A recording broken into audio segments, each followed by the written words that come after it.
I was referred to this article by Keynes, written in 1930, called The Economic Possibilities for Our Grandchildren by Maxine's cousin Matthew Saunders. When we're thinking about the future, we don't normally think and plan on 30 years, 50 years, 100-year timeframes.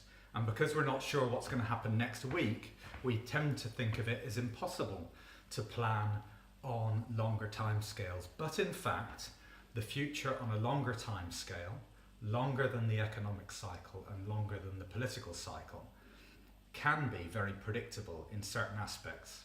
And one of those aspects is the growth in the overall wealth of society. Now, in this article, Keynes looks at what the world will be like in 100 years' time. In other words, in 2030. And he predicts 2% growth in the economy on average during that period of time. He comes to the conclusion that the economy will be 7.5 times bigger than it was when he wrote this article. And he marvels at the thought, what will society be like when there's 7.5 times more stuff, when there's 7.5 times more hospitals and healthcare facilities and food and housing and all the other things of society. If there's 7.5 times more, what will society be like?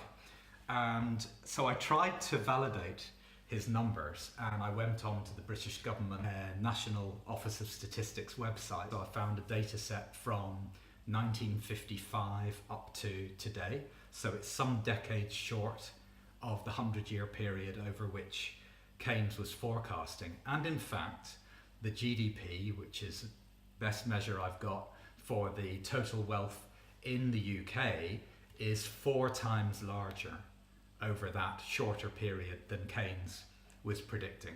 So basically he was right. It's not the first time I've come across this argument.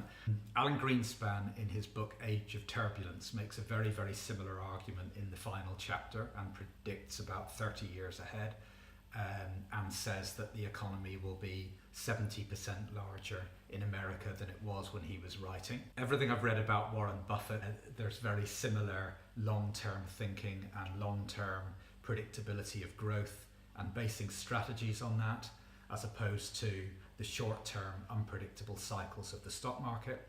And I'd say the fact that he's like the second wealthiest guy in the world and he's in his late 80s, and those two facts aren't unlinked, by the way, that the long-term compounding of his strategy has trumped all the short-term guys in the market.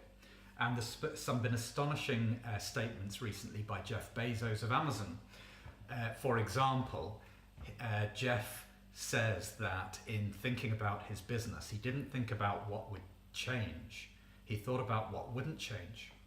And he said he couldn't conceive of any way that customers in the future wouldn't want the lowest possible prices and the fastest possible delivery.